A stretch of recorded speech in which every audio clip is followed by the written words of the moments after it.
All right, welcome to this video on writing the long essay question response. The essay question I always thought is misnamed because you'll see that it's really a short essay. I don't want you to get intimidated by that name, long essay. In this video, I'm going to walk you through the scoring rubric that the College Board uses to score the LEQ. And I'm also going to show you how to structure this essay so that you can be sure to earn all the points possible. So it'll be a longer video, but it's going to give you a lot of good information for writing an essay in history. Also make note that a lot of what we talk about in this video will also apply to the DBQ essay question. So while there will be separate videos for certain aspects of the DBQ, for the most part, what's in this video about writing an essay applies to both types. Let me start by reminding you where the LEQ fits in the context of the exam. So the exam has 4 parts to it. The first part is the multiple choice, which will be quickly followed by the short answer questions. Then there'll be a slightly longer break. And after the break, in part 2, you'll write your 2 essays. The DBQ essay comes first, and the long essay is the last thing you'll write on the exam. Now, with that in mind, it is very common for students to get tired, okay? This is a long exam. It's over 3 hours long. And especially in that second half where you are doing a lot of writing, your hand can get tired. You can lose focus. You can start to feel like, oh, is this over already? You don't want to let that happen. The LEQ comes last, and you can see it's not weighted as high as the DBQ essay, but it's still an important chunk of the exam. We don't want to take a low score here when this could be the difference between a 4 and a 5. I also want to point out to you that you will have 100 minutes total to write these 2 essays, the DBQ and the LEQ. It's a free-flowing period of time. So if you spend a few more minutes on the DBQ essay, that's okay. Just know that you'll have a little less for the long essay and vice versa. But we want to use all of those 100 minutes and get into the habit of writing LEQs in 35 to 40 minutes. That'll be good preparation for the exam. And then finally, while we're on this slide, the way the LEQ is set up is they're going to provide you with 3 different essay questions, and they're going to ask you to choose one of them to respond to. Now, all 3 will be very similar in style. So as we'll talk about in a second, remember there are different types of historical thinking skills, for example, like comparison. Odds are all 3 then would be comparison essays. However, each of the 3 will be from a different time period. So students often choose which essay to write based on which topic or time period they're most comfortable with. Keep that in mind, there will be a choice. You're only writing one of these. All right, let's remind you what those historical reasoning skills are. So these are the 3 C's. When we compare in an essay, we're talking about what is both similar and different between 2 things, 2 eras, 2 events, 2 developments. And we're also, as always, we're explaining the significance of those similarities and differences. Maybe we're talking about why they exist. In a causation essay, we're talking cause and effect. So again, we're identifying and describing the causes of an event or the effects of an event. We're also talking about how they developed and why. And then finally, in continuity and change, or a CCOT essay, we are talking about how things either changed over time or stayed relatively the same over time. We're not just pointing out trivial similarities and differences over time, but we're getting into how they changed or why they stayed the same. We're always going deeper. Remember, the key to writing essays is to analyze, to explain. And that often means you're answering the questions how and why, right? So I remind you of these because this is key to writing a good essay. To quickly identifying what type of essay is it, what reasoning skill will I be employing, and to make sure that you know what that means and what that looks like. All right, let's walk through the rubric for the LEQ. So you'll notice right at the top here that this is a 6-point rubric. So there are 6 possible points to earn. We, of course, want to earn all 6. And I think you'll see as I take you through the structure of this essay that it guarantees you'll earn all 6. The order in which this rubric is set up is not necessarily the order in which you'll write your essay. And that's why I'm a big believer in giving you a structure for your essay. But when we go through that structure, you'll see all these points are there. So one of the points will be earned for establishing a good thesis or claim. Now, note what it says here in the scoring criteria. It means you're responding to the prompt with a historically defensible thesis or claim that establishes a line of reasoning. That's a lot of words, but what this basically means is your thesis is historically relevant, it's significant. You're saying something important. What I like to say is you're not simply regurgitating the prompt. You're not saying something very generic that really anybody reading this prompt could make up, okay? A lot of times I will tell students that if I could pull a kid out of the hallway, just a random kid out of the hallway, and show them the prompt, the question, if they could give, just by pulling it out of thin air, if they could give the thesis that you wrote, they could make that up with no knowledge of history whatsoever, then that's not a good thesis. So we need something that's historically defensible. You're saying something that shows you have a knowledge of history, that you've thought about this, you understand this, and it can't just be made up, okay? So we'll work on that quite a bit. Another point is earned for contextualization. So depending on where we are in the course right now, you've probably, if we're a few months in, you've probably heard me talk about historical context a lot. Remember, contextualization means you're placing something in a broader context. You're placing whatever the topic of the essay is, you're placing it into a broader period of time. You're showing how it kind of fits in to what I often call the big picture.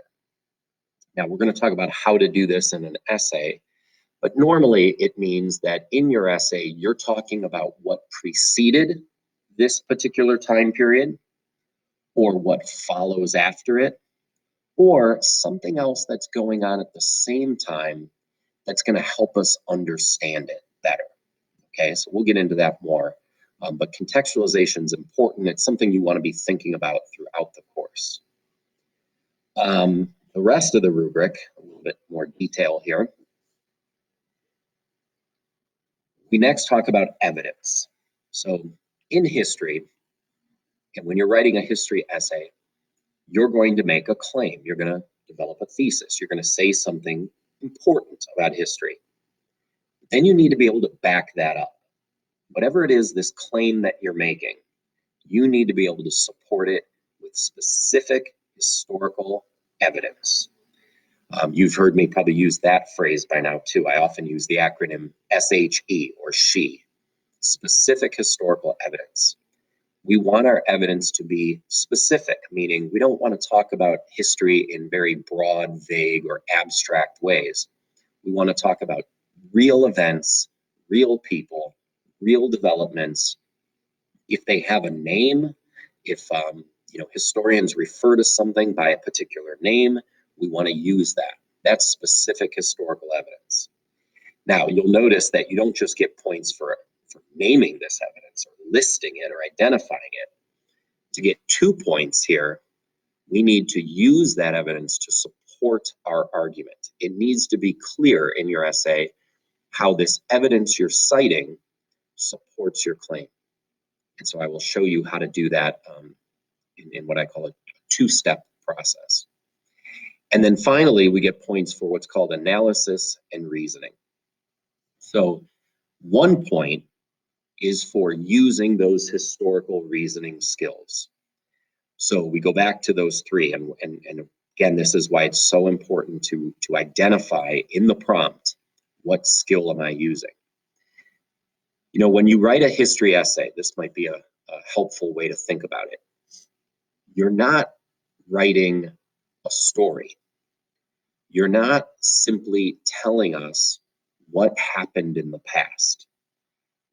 When you write a history essay, on some level, you're assuming that the reader knows the story. What you're doing is you're in this case either comparing things or talking about cause and effect or showing continuity and change over time. You're going much deeper than what happened. You're doing analysis. You're talking about and analyzing what happened in the past. Now, that doesn't mean that you never tell the story in your essay, but that's actually a very small part of it. You want to go beyond that to explain the past, talk about how things happen, talk about why they happen, show those similarities, differences, causes, effects, continuities, changes. That's what we're looking to do in our essay. So it's imperative that in your analysis, you're using those historical reasoning skills. You're showing us the similarities and differences if it's comparison, and you're explaining how or why they're similar or different. I sometimes use the analogy of, a sporting event. So you watch a football game. Now, you watch the football game, and then after the game's over, you turn on a show that's going to do post-game analysis. The person who's doing that post-game analysis, this news person or expert, they're not telling you everything that happened in the game. They're not just recounting every play of the game and telling it like it's a story. They're analyzing what happened in the game. Now, occasionally they'll mention a play. They might even describe it. Maybe they'll show you a replay, a video of that play. But then they're going to go deeper. They're going to explain why that play was significant to the game or what it revealed about this team. That analogy only goes so far, but analysis is going beyond the what, the who, the when, the where. It's getting into those deeper questions of how, why. And then lastly, the other point is called the point for complex understanding.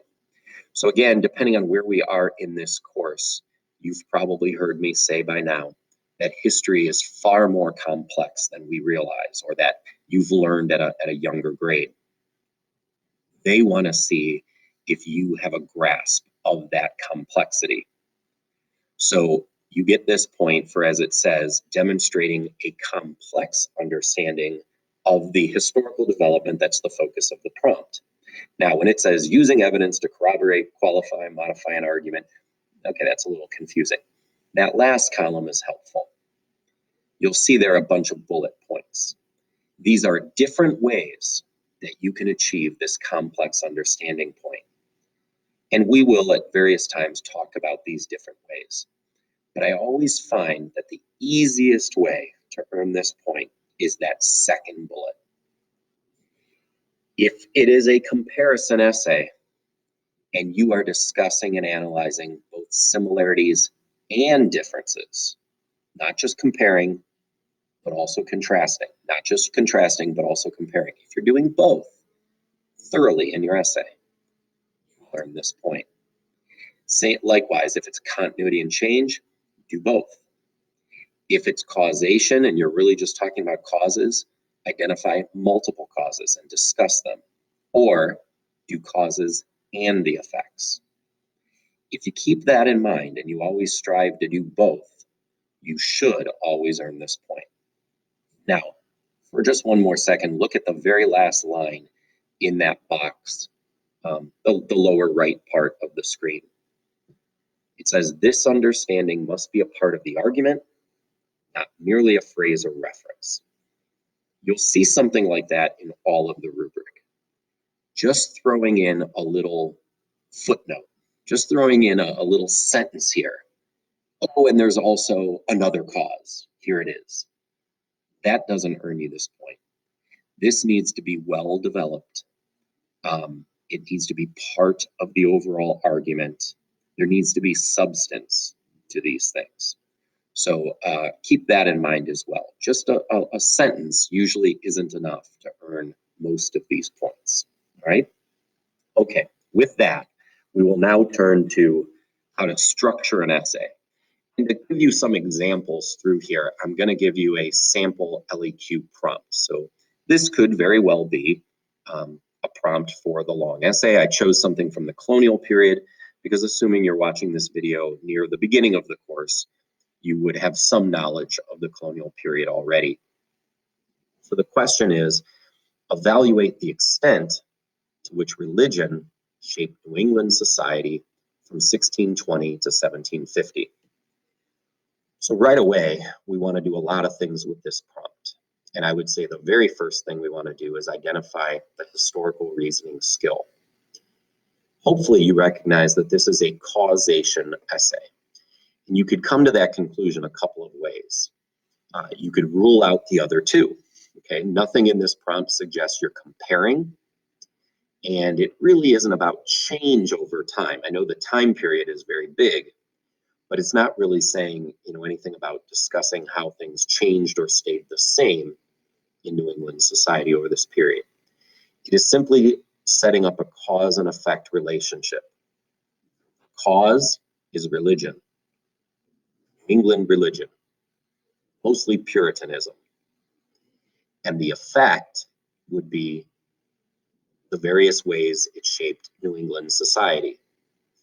So in addition to identifying that thinking skill, causation, I think it's also very helpful to know what is the cause and what is the effect in this essay, so that in your essay you can be sure to talk about both and recognize that relationship. In addition to identifying the skill, you're going to want to look at some other keywords. So the prompt actually asks you to evaluate the extent to which. And we see that sometimes. Extent is a measurement, right? It's a how much. So you're not just going to say, well, religion did this and religion led to this. You want to give some sense of the degree to which religion was shaping New England society. You might find that it was incredibly influential, and maybe certain things point to that. In other ways, you might say, well, it was less important. Now, I always point out that while extent suggests a degree, a measurement, you don't really quantify this. You don't want to say, well, religion shaped New England society 90%, right? 90% of what? Numbers don't work. But in the way you describe and analyze events, you can express an extent, a degree, quite a bit, right? As a generic analogy, I like to think about, if you wanted to let someone know that you cared for them, I could say, well, how much do you care for them? To what extent do you care for them? And you can use words to measure that, right? If I said to you, like, well, I care for you, I'd probably be a little bit upset if you died. Okay. All right. That doesn't really suggest you care for me a whole bunch. It's kind of natural to feel bad when someone dies. But if I said to you, I care for you so much that I would lay down my life for yours. Okay, now we have a different level, a different extent. So this can be done with words. This can be done in good analysis. It's not always a measure, but it must be done. Okay. We also want to think about the keywords like religion. All right, what is the religion of New England? What religions are we talking about? And then New England society, that phrase, society, is a broad term. That can be a lot of things. That can be political, it can be economic, it can be daily life. And then we always want to focus on the time period. The time period here pretty much allows us to use all of the colonial period, which is nice. That year 1620 isn't random. That is the establishment of the first settlement in New England at Plymouth. So that might be a good place to kind of start our brainstorming. All right, but this video is about structuring your essay. So let's talk about how we'll do this. Now, some of you might not like that I'm going to be pretty rigid in the way I want you to structure your essays, but I'm going to ask you to Accept it because it is for your benefit. It doesn't mean that you can't write a good essay any other way or that you never should. But remember, we're talking about a very limited amount of time to write a good essay. And the last thing we want to be worrying about is, where should I begin? Also, I want to make sure that you're earning all 6 of the points for the LEQ. And I believe this structure enables you to do that. So trust me for now, and then when you move on to college, you can be a rebel and do whatever you want to do. My advice would be, in most cases, start your essay with a paragraph that establishes your contextualization. Now, I said in most cases. I'll talk about one reason you might not. But what you would do here is you would start your essay with a small paragraph, several sentences, 3 to 4 would be a good measure, and you provide background for the subject of the essay. Normally, like I said, contextualization, you talk about the events and developments that preceded this time period to kind of set us up, okay? You're kind of saying to the reader, look, before I talk about this particular subject of the essay, you need to understand what was already going on. Now, you can also talk about what follows the time period. And so if you're going to do that, if you're going to talk about, like, say, the aftermath of this particular topic, I recommend you move contextualization to the end of your essay.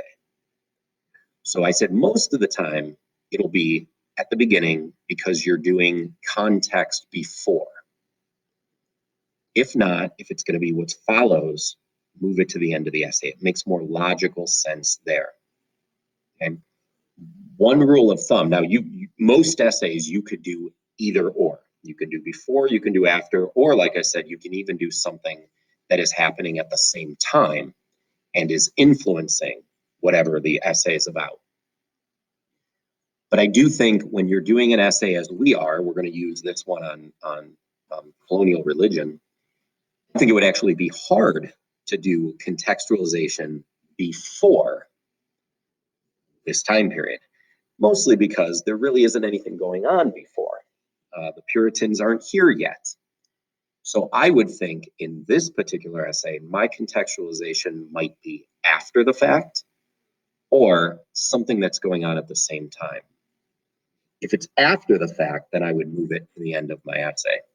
If it's something kind of going on at the same time, maybe there's something other than religion that is also influencing the development of New England society. That very well could be.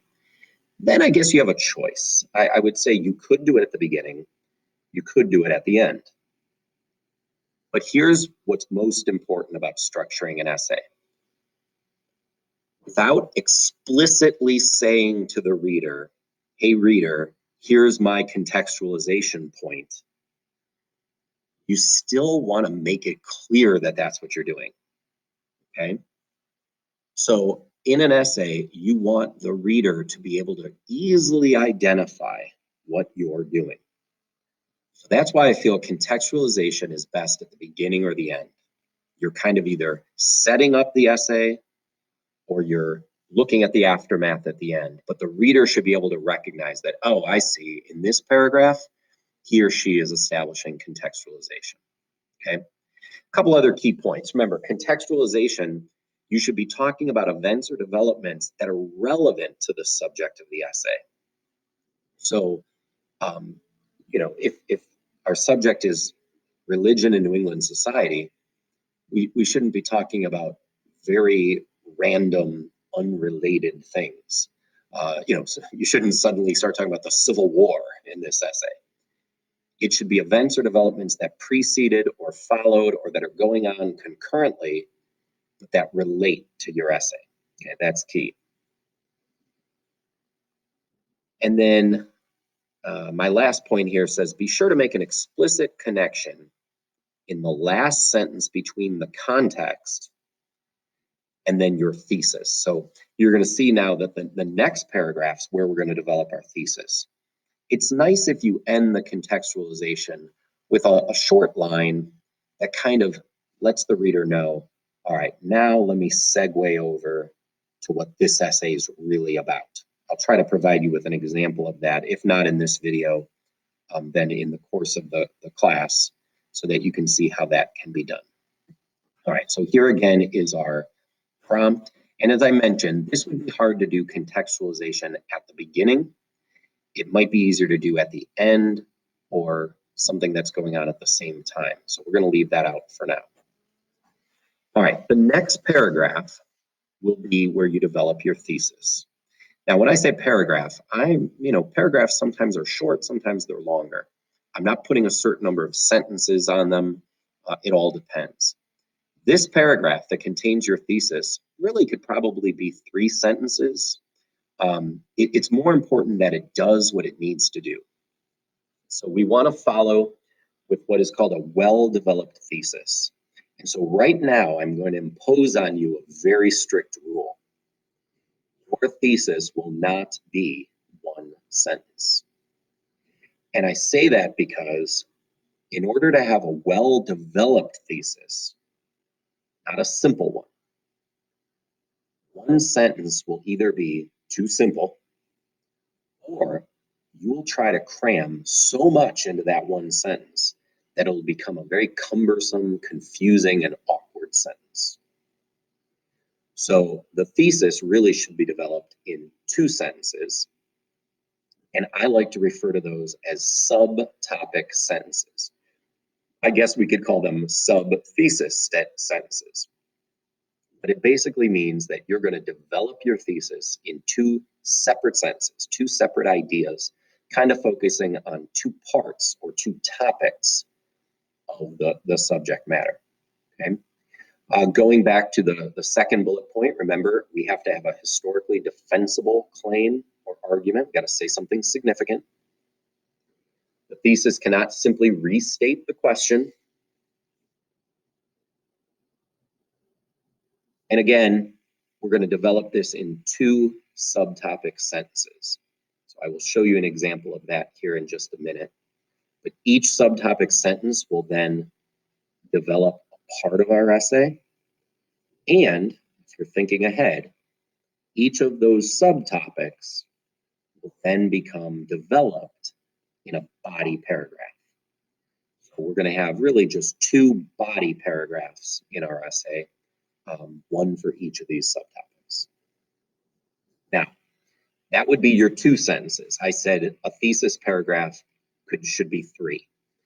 And that's because at the very end of this paragraph, after those 2 subtopic sentences, you want to end with now a rather generic statement.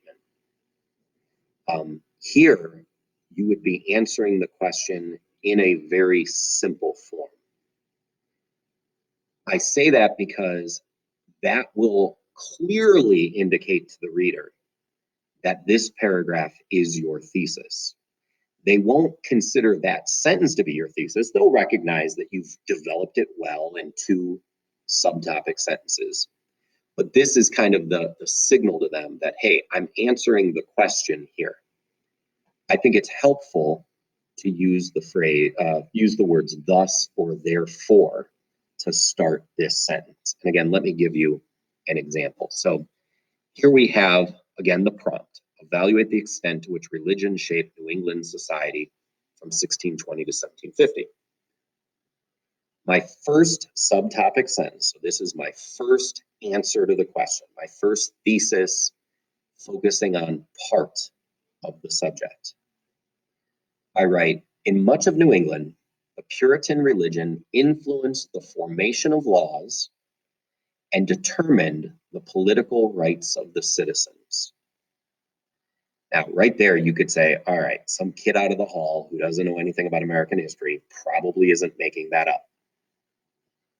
You would also have to agree that it does answer the question. It shows the cause and effect relationship. Puritan religion is the cause. The effect of it was how laws were formed and what political rights the citizens had. Now, in your mind, maybe you're already thinking of specific historical evidence that could back this up. Maybe you're thinking about some of the laws that were passed that reflect the religious influence, a lot of them quoting the Bible itself. Or you're thinking about how in Massachusetts, in order to be a full-fledged citizen, you had to be a member of the church. Okay. But notice that I'm not talking about that evidence here. I'm not listing my specific evidence. That'll come later. I'm just kind of summarizing what the evidence tells me. Now, my second subtopic sentence is in green. Furthermore, and I like to use transition words like that to kind of let the reader know, okay, here's another one. Additionally works, likewise, things like that. Furthermore, the Puritan desire to create a city on a hill, an ideal Christian society, led to the persecution and/or exclusion of nonconformists.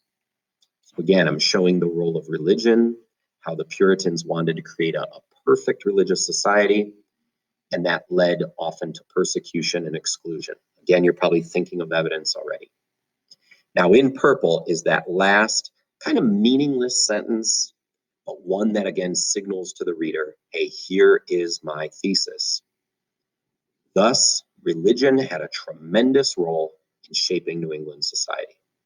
That sentence by itself, if it were all you had written for a thesis, would be terrible and would not earn the point. But because it's already been well developed into subtopic sentences, that just kind of brings nice closure to it. All right, our next paragraph will be our first real body paragraph. We will take that first subtopic sentence and now develop it. In this paragraph, we want to identify at least two pieces. That's our goal, at least two. Three is better. But at least two pieces of specific historical evidence that will support our claim. And then here comes what I call that two-step process. In a sentence, and really it should just be one, you'll describe the first piece of evidence. In other words, you'll tell what happened. This is the only part of your essay that's really history, where you're just telling the story. What is it? What happened? Then, in two or three more sentences, you'll do your analysis. You'll show how or why that evidence supports your claim. That's going to be the key to earning those other points. That's going to be the key to getting 5 or 6 of the 6 points and not 2 or 3. Okay? After you do that two-step process, describe and analyze, after you do that with your first piece of evidence, you'll then do it again with a second piece of evidence. And if you have a third, you'll do a third. Remember, to earn that analysis point, we want to be sure we're using the historical reasoning of the essay. So if it's as this one is, if it's a causation essay, are we showing that cause and effect relationship? Are we showing how or why religion shaped society, led to this particular development? Okay, always keep that reasoning skill in mind. Okay? All right, here's another way of looking at that two-step process. Again, it's evidence and analysis. So in one sentence, 2 at the most, describe the evidence, tell what happened. I point out here that I will make or have made another video for good structure of your sentences, and particularly these sentences. So when you're done with this one, maybe tune in to that one as well. It's a good, simple way. It'll improve your writing in general. But we start with the evidence, couple sentences, describe it, then the analysis, 2, 3 sentences, we show how or why. Now, this second bullet is key. In your analysis, don't tell us that the evidence supports our thesis. Show us. And by that I mean a lot of students will say, see, this proves that religion influenced society, but they don't actually tell us why or how or show us in a way that we're going to believe it. You can tell me something 1,000 times. That doesn't make it true. I need it proven. I need it demonstrated to me. So again, consider that historical thinking skill. What am I trying to show? I'm trying to show, in this case, causation, cause and effect. Demonstrate that. Don't just tell me. Here's an example. So I'm using my second subtopic, the one about how the Puritan desire to create an ideal Christian society led to persecution and or exclusion of nonconformists. And I start out with my evidence. In the 1690s, a number of women and men in Salem, Massachusetts were accused of witchcraft. Despite the lack of any credible evidence, approximately 20 were found guilty and executed for their crime. So there's the history. I'm telling you what happened. How does this show that religion was influencing the development of New England society? That's in green.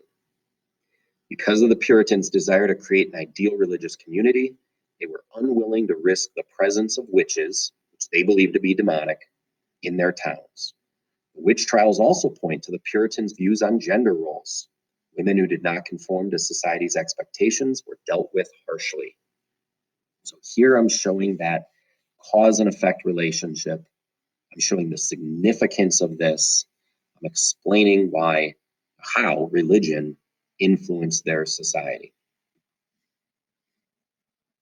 Now, in this one, another piece of evidence, I've kind of reversed the two-step process a little bit. Okay, I start with a broad statement. Massachusetts' intolerance for religious dissenters led to the banishment of several men and women from the colony.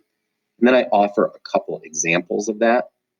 But even there, I'm showing how its religion is influencing society. So, the two steps, evidence and analysis, it's probably best if they're in that order. But sometimes you can flip them, okay? And that's not the end of the world, as long as you're doing both. And as long as that's good analysis that supports and follows the historical thinking skill, in this case, causation. All right, our next paragraph would be our second body paragraph, where we take the second subtopic sentence and develop it with evidence and analysis. I'm not going to show you an example of that because it's the same as the last one. Then our next paragraph, paragraph 5, would be our complex understanding. Here you're doing, as I mentioned before, a little bit more to show that you understand the complexity of history. Remember, the easiest way to do this is to show both similarities and differences, multiple causes or causes and effects, or continuity and change. But there are other ways to do this, and I will show you examples of these as well.